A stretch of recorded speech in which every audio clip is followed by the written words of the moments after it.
bertahan dalam pencobaan.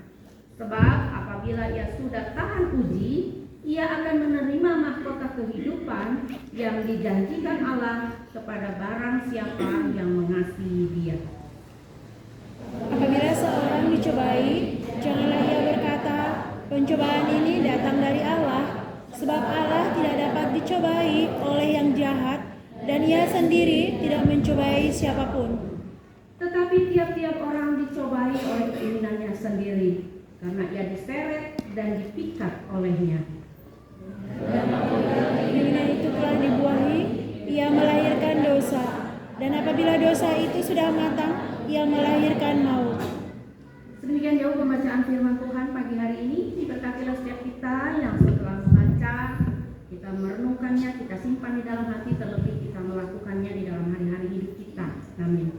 Saya akan membacakannya sekali lagi buat Bapak Ibu Saudara. Berbahagialah orang yang bertahan dalam pencobaan, sebab apabila ia sudah tahan uji, ia akan menerima mahkota kehidupan yang dijanjikan Allah kepada barang siapa yang mengasihi Dia. Apabila seorang dicobai, janganlah ia berkata pencobaan ini datang dari Allah, sebab Allah tidak dapat dicobai oleh yang jahat, dan ia sendiri tidak mencobai siapapun. Tetapi tiap-tiap orang dicobai oleh keinginannya sendiri, karena ia diseret dan dipikat olehnya. Dan apabila keinginan itu telah dibuahi, ia melahirkan dosa. Dan apabila dosa itu sudah matang, ia melahirkan maut. Bapak Ibu Saudara yang dikasihi Tuhan, pagi hari ini untuk mengantar kebenaran firman Tuhan, saya mengambil tema ketekunan dalam menghadapi pencobaan. Ketekunan dalam menghadapi pencobaan. Bapak Ibu Saudara yang dikasihi Tuhan, tentu saja surat Yakobus ini ketika ditulis, ketika dibacakan, ini memiliki tujuan. Ada beberapa tujuan dari penulisan kitab surat Yakobus ini. Yang pertama, menguatkan iman. Ya. Tujuan dari Yakobus menuliskan surat ini adalah untuk menguatkan iman. Bagaimana orang-orang yang mempercayai Tuhan Yesus sedang diperhadapkan dengan berbagai macam ujian dan pencobaan. Menguatkan iman di sini tujuannya adalah mendorong orang percaya untuk tetap setia dan bertahan di dalam ujian atau pencobaan. Kemudian yang kedua, meluruskan pemahaman tentang Allah. Seringkali kita menjadi keliru tentang ujian dan pencobaan. Seringkali kita keliru menempatkan mana ujian, mana cobaan. Seringkali kita menganggap bahwa ini cobaan dari Tuhan, ini ujian kehidupan. Nah, kita akan belajar dari sini tentang tujuan meluruskan pemahaman tentang Allah, tentang menegaskan bahwa Allah itu tidak pernah mencobai siapapun. Kemudian tujuan yang ketiga, memperingatkan kita akan dosa. Di sini menjelaskan bahwa proses timbulnya dosa berawal dari keinginan sendiri. Itu bisa disebut pencobaan. Kemudian yang tujuan yang keempat adalah tanggung jawab. Tujuan dari Rasul Yakobus ini mengatakan bahwa ingin menegaskan bahwa manusia bertanggung jawab atas dosanya sendiri. Jadi dari tujuan-tujuan ini, biarlah ini membuka pemahaman kita tentang ujian dan cobaan. Nah, yang latar belakangi dari surat Yakobus ini diperkirakan ditulis pada masa awal pertumbuhan gereja mula-mula sekitar tahun 45 sampai 49 Masehi. Dan Yakobus ini merupakan salah seorang sebagai pemimpin jemaat mula-mula. Dan Bapak Ibu Saudara yang dikasihi Tuhan, kitab surat Yakobus ini juga merupakan kitab perjanjian baru yang pertama kali ditulis oleh Yakobus. Penulisnya tentu saja Yakobus sendiri, dan Yakobus ini adalah saudara dari Tuhan Yesus. Nah, Bapak Ibu Saudara yang dikasihi Tuhan, lalu siapa penerima surat ini? Penerima surat ini atau surat ini ditujukan kepada siapa? Surat ini ditujukan kepada ke-12 suku yang sedang ada di dalam perantauan. Mereka adalah orang-orang yang sudah menjadi Kristen, orang-orang yang sudah percaya, mereka yang tersebar di luar Palestina saat itu. Di dalam situasi yang terjadi, mereka mengalami tekanan. Mereka yang tersebar di perantauan itu sedang mengalami tekanan dan penderitaan. Terutama ada dua hal yang sangat menekan mereka. Yang pertama adalah mereka menghadapi penindasan, mereka menghadapi kemiskinan, mereka menghadapi ketidakadilan dari pihak luar. Itu merupakan tekanan yang eksternal. Kemudian tekanan yang internalnya di dalam jemaat sendiri, di dalam jemaat mula-mula itu mulai muncul perpecahan. Ada kesalahpahaman, ada diskriminasi terhadap orang-orang miskin, dan ada konflik-konflik lainnya. Nah, Bapak Ibu Saudara yang dikasihi Tuhan, tentu saja ayat-ayat ini ditulis untuk menguatkan setiap jemaat yang sedang menderita, yang sedang menghadapi pencobaan, agar tidak menyalahkan Tuhan atas kesulitan yang sedang dihadapi. Nah, Bapak Ibu Saudara yang dikasihi Tuhan, dari rangkaian tujuan dan latar belakang dari penulisan surat Yakobus ini, kita mendapati dua poin penting untuk kita pelajari. Yang pertama adalah kesadaran bahwa yang pertama ujian itu berasal dari Tuhan, diizinkan Tuhan. Sementara pencobaan itu berasal dari keinginan sendiri. Ini yang sangat penting, yang harus kita pahami betul, bahwa ujian itu berasal dan diizinkan oleh Tuhan, sementara pencobaan berasal dari keinginan sendiri. Lalu apa bedanya ujian dan pencobaan? Ujian ini diizinkan oleh Allah untuk membuktikan kualitas iman kita. Ujian iman ini diizinkan Allah, sementara kita tahu motivasi Allah itu adalah kasih. Kenapa Tuhan izinkan ujian itu terjadi dalam kehidupan kita? Tentu saja Tuhan menginginkan agar orang-orang percaya itu menjadi tahan uji. Apakah betul-betul orang ini bisa ketika dalam kondisi baik-baik saja, dia mungkin bisa tahan uji. Tetapi ketika menghadapi kelemahan, ketika menghadapi kekurangan, ketika menghadapi banyak hal, kehilangan segala sesuatu, apakah dia masih akan tetap tahan uji? Apakah dia akan tetap tabah? Dia akan tetap merasa bahwa, oh iya, semua ini diizinkan Tuhan. Ada kesadaran penuh. Kemudian Bapak Ibu Saudara yang dikasihi Tuhan, tentu saja ujian ini diizinkan Tuhan terjadi dalam kehidupan kita untuk memurnikan iman kita. Apakah iman kita bertumbuh ketika semua kebutuhan materi kita terpenuhi? Iman kita bertahan apakah hanya ketika kesehatan kita prima? Nah, dari sini kita mau belajar bahwa ujian itu memurnikan iman yang kemudian menghasilkan ketekunan dan kedewasaan rohani. Sedikit saya mau mengajak kita semua mengingat tentang kisah Ayub. Bapak Ibu Saudara tentu saja tahu bagaimana kehidupan Ayub. Ayub dikatakan adalah orang saleh. Orang saleh dengan kekayaan yang berlimpah. Dia memiliki banyak ribuan kambing dan domba. Dia memiliki 10 orang anak.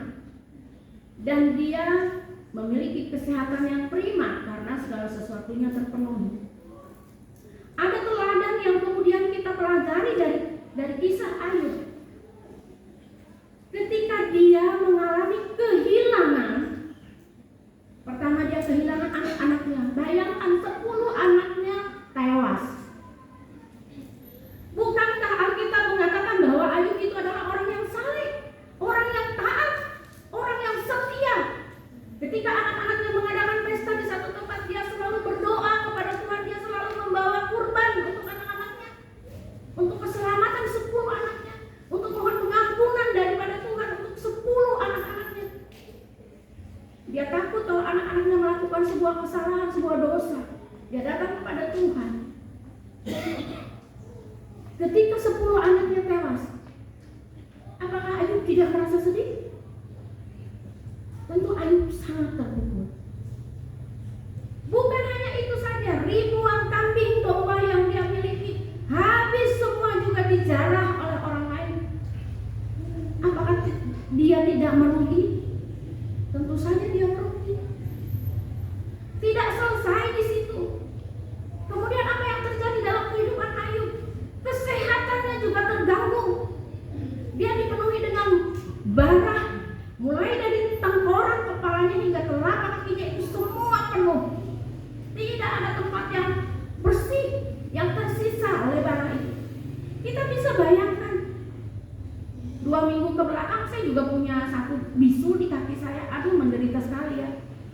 tidur juga nggak enak, mau berbalik juga sakit. Kita bayangkan seluruh tubuh Ayub penuh dengan bisul. Dia harus menggaruknya menggunakan pecahan kaca. Dia harus mandi dengan siraman debu. Bukankah Ayub itu seorang yang saleh? Bukankah Ayub itu seorang yang taat kepada Tuhan? Kenapa hal itu terjadi? Karena Tuhan izin.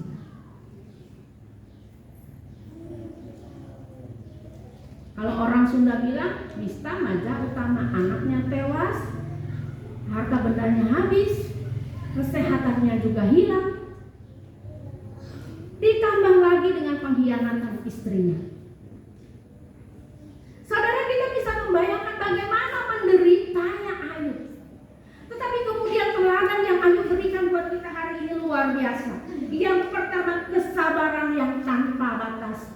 Ketika Ayub diuji oleh Tuhan, dia memiliki kesabaran yang tanpa batas.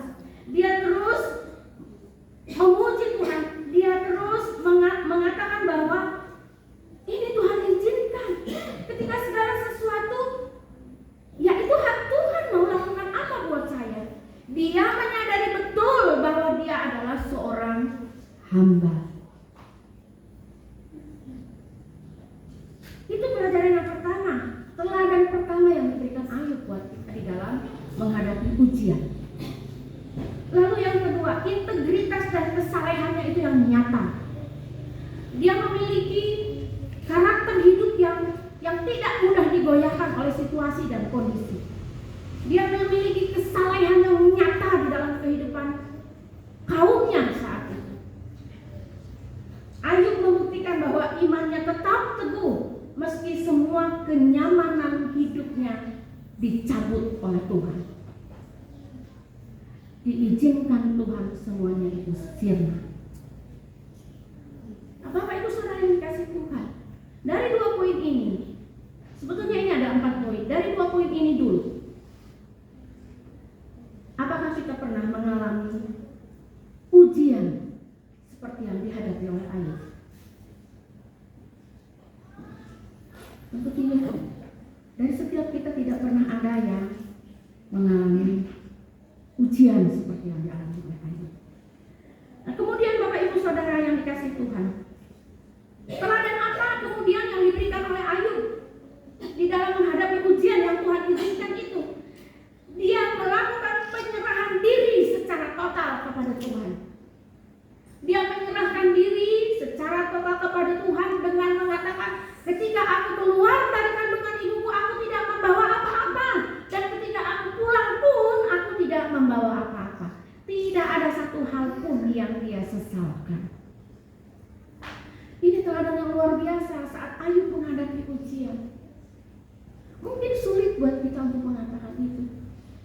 Tetapi bagaimana kita mau belajar setahap demi setahap untuk kita bertahan taat di dalam pengujian yang Tuhan izinkan terjadi dalam hidup kita.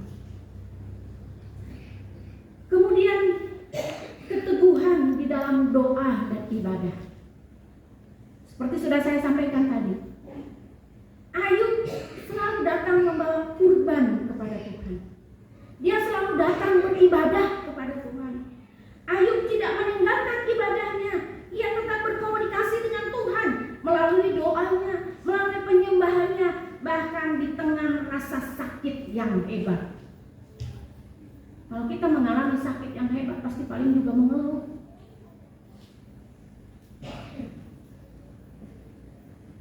Dan yang terakhir yang kita dapati, keteladanan yang Ayub berikan buat kita adalah tanggung jawab spiritual keluarga.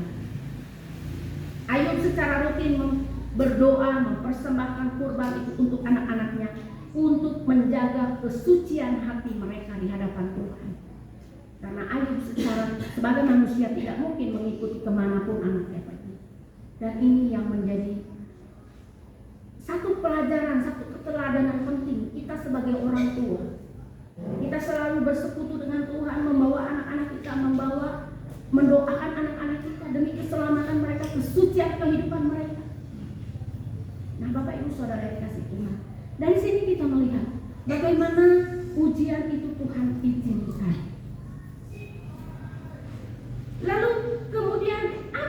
pencobaan. Pencobaan itu bukan berasal dari Allah. Pencobaan itu bukan berasal dari Allah. Kita baca di ayat yang ke-13. Apabila seorang dicobai, janganlah ia berkata pencobaan ini datang dari Allah. Sebab Allah tidak dapat dicobai oleh yang jahat, dan ia sendiri tidak mencobai siapapun. Pencobaan itu berasal dari keinginan sendiri yang menjerumuskan seseorang ke dalam dosa dan maut. Di ayat yang ke-14 dan ayat yang ke-15 kita bisa melihatnya, tetapi tiap-tiap orang dicobai oleh keinginannya sendiri, karena ia diseret dan dipikat olehnya. Dan apabila keinginan itu telah dibuahi, ia melahirkan dosa. Dan apabila dosa itu sudah matang, ia melahirkan maut. Bapak Ibu Saudara yang dikasihi Tuhan, Yakobus dalam pembacaan kitab pagi hari ini menggunakan metafora pembuahan dan kelahiran untuk menjelaskan bahwa dosa bukan terjadi secara tiba-tiba. Dosa tidak terjadi secara tiba-tiba, melainkan melalui proses. Pertama, keinginan. Karena keinginan itu akan menyeret dan memikat hati. Karena sebuah keinginan akan menyeret dan memikat hati. Lalu yang kedua, adanya pembuahan. Pembuahan di sini maksudnya ketika kehendak seseorang menyetujui keinginan tersebut. Tadi keinginannya akan membawa dan menyeret dan memikat hati. Nah, yang kedua, pembuahan itu ketika kehendak seseorang menyetujui. Nah, satu orang punya keinginan. Nah, seseorang juga kehendaknya itu ikut. Nah, bergabung. Kemudian ada kelahiran. Setelah itu ada kelahiran, setelah ada pembuahan, ada kelahiran. Dosa yang dilakukan secara nyata. Ketika keinginan diikuti oleh kehendak, lalu terjadilah pembuahan di sana dan melahirkan. Melahirkan adalah dosa yang dilakukan secara nyata dari keinginan dan kehendak tadi. Kemudian itu akan berakhir pada kematian. Kematian adalah hasil akhir dari dosa yang matang. Nah, Bapak Ibu Saudara yang dikasihi Tuhan, di ayat yang ke-15, apabila keinginan itu telah dibuahi, ia melahirkan dosa. Dan apabila dosa itu sudah matang, ia melahirkan maut. Jadi pencobaan itu, dosa itu bukan terjadi secara tiba-tiba, tetapi melalui proses dari keinginan, dari pembuahan, kemudian melahirkan dan berakhir pada maut. Dan hal ini tidak berasal dari Allah. Allah tidak pernah mencobai siapapun. Pencobaan ini datang dari diri kita sendiri. Apakah kita memiliki keinginan? Apakah kita memiliki kehendak? Kemudian dibuahi dan pada akhirnya melahirkan. Nah, Bapak Ibu Saudara yang dikasihi Tuhan, kita belajar dari kisah Ayub tadi. Ketika dia diuji oleh Tuhan di dalam kesalehannya. Kemudian posisi kita jauh berbeda dengan Ayub. Kita dicobai oleh keinginan kita sendiri. Ketika mungkin Tuhan izinkan ada ujian terjadi dalam kehidupan kita. Mungkin kita sudah taat beribadah, rajin berdoa, baca firman Tuhan, kok kehidupan masih tiap-tiap wae gitu ya. Seperti tadi pagi mau berangkat ke gereja gerimis.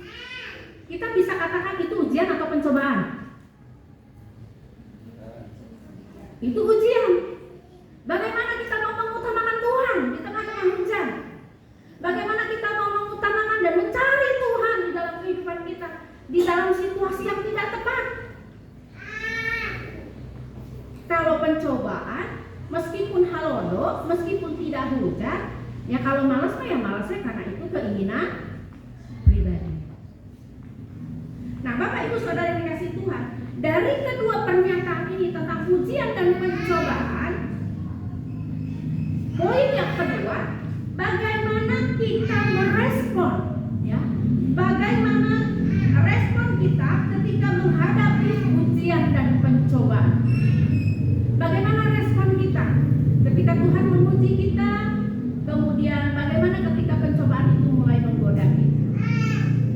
Nah, Bapak Ibu Saudara yang dikasihi Tuhan, Yakobus tidak mengatakan berbahagia kepada mereka yang hidupnya tanpa masalah. Yakobus tidak mengatakan berbahagia kepada mereka yang hidupnya tidak bermasalah, yang tanpa masalah, melainkan mereka yang bertahan di dalam pencobaan dan tahan uji. Kita bisa melihat di ayat yang ke-12. Berbahagialah orang yang bertahan dalam pencobaan. Sebab apabila ia sudah tahan uji, ia akan menerima mahkota kehidupan yang dijanjikan Allah kepada barang siapa yang mengasihi Dia. Yang bertahan di dalam pencobaan. Bertahan di dalam pencobaan, inilah yang dikatakan berbahagia. Ini adalah kebahagiaan rohani, sukacita sejati yang Tuhan janjikan. Bukan hanya itu saja, Ia menjanjikan bahwa kita akan menerima mahkota kehidupan apabila kita betul-betul dapat tahan uji di dalam pencobaan itu, dan mahkota itu akan diberikan kepada setiap kita yang dikasihinya, dan terlebih kita juga mengasihi Dia. Nah, Bapak Ibu Saudara yang dikasihi Tuhan, bertahan, dalam kalimat bertahan di sini berarti tabah, berarti setia ketika menghadapi pencobaan. Tabahkan hati untuk tidak tergoda. Setia kepada firman Tuhan, tidak melepaskan iman, meskipun itu sangat mengganggu, meskipun itu sangat berat untuk dilakukan. Kemudian seperti halnya kehidupan Ayub, dia juga merespon segala yang dialaminya itu dengan hati yang positif. Kita bisa melihat di dalam Ayub pasal 1 ayat yang ke-22. Apa yang menjadi respon Ayub saat itu? Di dalam kesemuanya itu, Ayub tidak berbuat dosa dan tidak menuduh Allah berbuat yang kurang patut. Respon Ayub itu luar biasa ketika dia menghadapi ujian. Lalu bagaimana respon kita ketika kita diuji? Bagaimana respon kita ketika kita menghadapi pencobaan? Hendaknya kita juga memiliki pernyataan bahwa semuanya itu diperbuat Tuhan atau diizinkan Tuhan adalah untuk memperbaiki kehidupan kita, memurnikan iman kita. Kita melihat kehidupan Ayub. Di dalam kehidupan Ayub ketika dia mengalami banyak masalah, ketika dia mengalami banyak kehilangan, dia tidak menghujat Tuhan, dia tidak menyalahkan Tuhan. Demikian juga hendaknya dalam kehidupan kita. Ketika ujian itu terjadi dalam kehidupan kita, baik pribadi maupun keluarga, kita jangan sekali-kali mengatakan bahwa Tuhan, ini teh berat-berat ini sih masalah teh, ujian teh. Tetapi biarlah kita mengatakan, Tuhan berikan kekuatan kepada saya untuk bisa melewati semuanya ini. Dan ketika pencobaan mulai mengincar kita, pencobaan mulai mengintai kita, baiklah setiap orang selalu mempergunakan senjata perlengkapan Kristus. Bagaimana kita membentengi diri kita, memakai ketopong kita, bagaimana kita selalu melangkah di dalam kebenaran firman Tuhan, sehingga setiap pencobaan-pencobaan yang datang, keinginan-keinginan yang datang, yang mulai menggoda, kita bisa menahannya, kita bisa menangisnya, seperti halnya ketika Tuhan Yesus dicobai di atas hubungan bait Allah. Bukankah iblis di sana mengatakan, karena ketika Tuhan Yesus itu puasa 40 hari, secara manusia Tuhan Yesus itu merasa lapar, dan iblis tahu bahwa Yesus sedang merasakan lapar, dan iblis mengatakan, rubahlah menjadi roti. Tetapi apa jawaban firman Tuhan? Jawaban Tuhan Yesus saat itu ada tertulis di dalam Alkitab, jangan engkau mencobai Tuhan Allah. Ketika Tuhan Yesus dicobai, kita melihat bagaimana Tuhan mengajarkan kepada kita bahwa ada banyak tertulis di dalam Alkitab. Ada banyak senjata yang sebetulnya dapat kita pergunakan untuk menangkis semuanya itu, untuk melawan semuanya itu. Dan bagaimana respon kita di dalam kehidupan keseharian kita berikutnya. Kita harus lebih dekat kepada Tuhan. Kita harus lebih berrelasi baik dengan Tuhan, sehingga apa yang harus saya kerjakan hari ini, apa yang Tuhan ingin saya kerjakan hari ini, kita memahaminya betul. Kita tidak memberikan ruang kepada keinginan kita. Kita tidak memberikan ruang kepada kehidupan kita untuk berproses di dalam pencobaan. Saat kita dapat merespon setiap pencobaan dengan tabah, dengan setia dan bertekun, maka ada janji Tuhan yang akan digenapi.